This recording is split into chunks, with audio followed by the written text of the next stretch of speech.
إن الذين يكتمون ما أنزل الله من الكتاب ويشترون به ثمنا قليلا أولئك ما يأكلون في بطونهم إلا النار ولا يكلمهم الله يوم القيامة ولا يزكيهم ولهم عذاب أليم. أولئك الذين اشتروا الضلالة بالهدى والعذاب بالمغفرة فما أصبرهم على النار ذلك بأن الله نزل الكتاب بالحق وإن الذين اختلفوا في الكتاب لفي شقاق بعيد. ليس البر أن تولوا وجوهكم قبل المشرق والمغرب ولكن البر من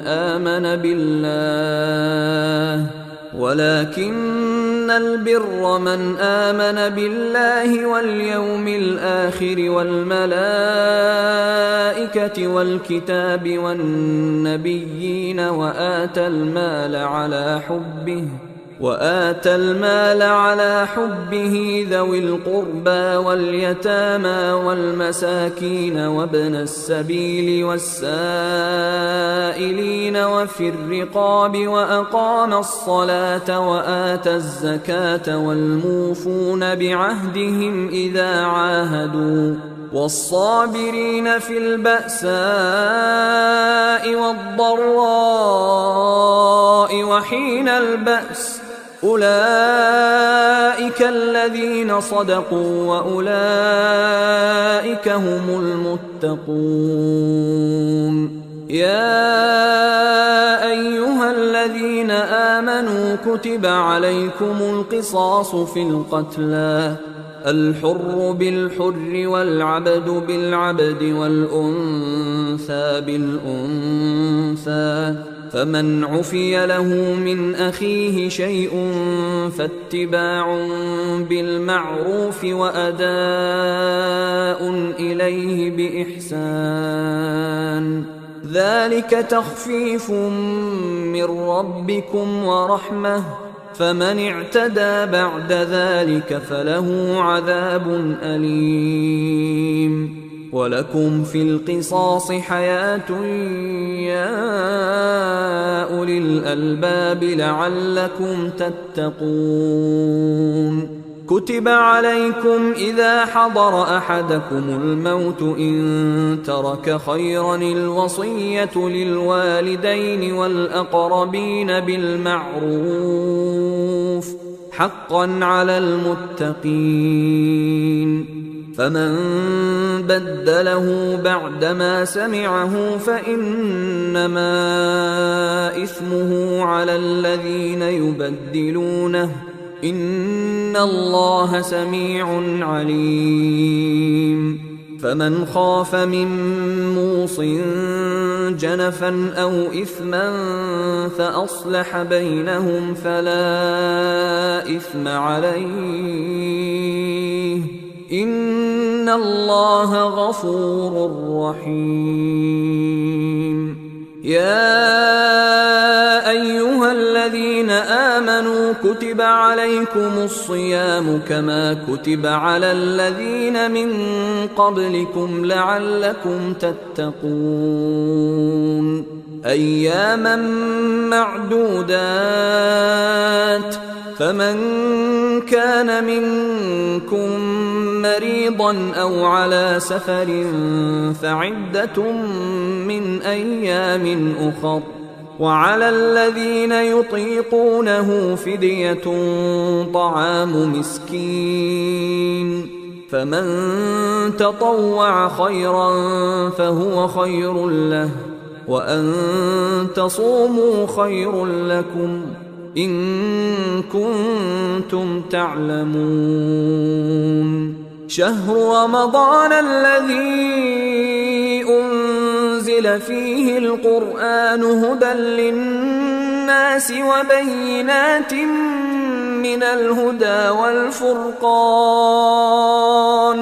فمن شهد منكم الشهر فليصم ومن كان مريضا أو على سفر فعدة من أيام أخر يريد الله بكم اليسر ولا يريد بكم العسر ولتكملوا العدة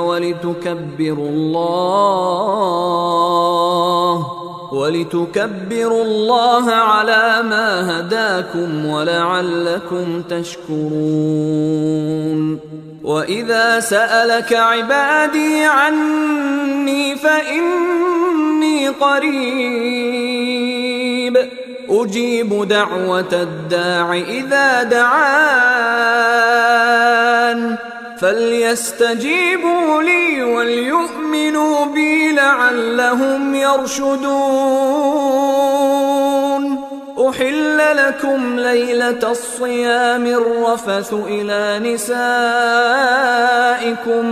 هن لباس لكم وأنتم لباس لهن علم الله أنكم كنتم تختانون أنفسكم فتاب عليكم وعفى عنكم فالآن باشروهن وابتغوا ما كتب الله لكم وكلوا واشربوا حتى يتبين لكم الخيط الأبيض من الخيط الأسود من الفجر ثم أتموا الصيام إلى الليل ولا تباشروهن وأنتم عاكفون في المساجد تلك حدود الله فلا تقربوها كذلك يبين الله آياته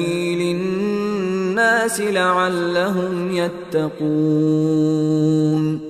ولا تأكلوا أموالكم بينكم بالباطل وتدلوا بها إلى الحكام لتأكلوا فريقا من أموال الناس بالإثم وأنتم تعلمون. يسألونك عن الأهلة قل هي مواقيت للناس والحج وليس البر بأن تأتوا البيوت من ظهورها ولكن البر من اتقى وأتوا البيوت من أبوابها واتقوا الله لعلكم تفلحون. وقاتلوا في سبيل الله الذين يقاتلونكم ولا تعتدوا إن الله لا يحب المعتدين. واقتلوهم حيث ثقفتموهم وأخرجوهم من حيث أخرجوكم والفتنة أشد من القتل ولا تقاتلوهم عند المسجد الحرام حتى يقاتلوكم فيه فإن قاتلوكم فاقتلوهم كذلك جزاء الكافرين. فإن انتهوا فإن الله غفور رحيم. وقاتلوهم حتى لا تكون فتنة ويكون الدين لله فإن انتهوا فلا عدوان إلا على الظالمين.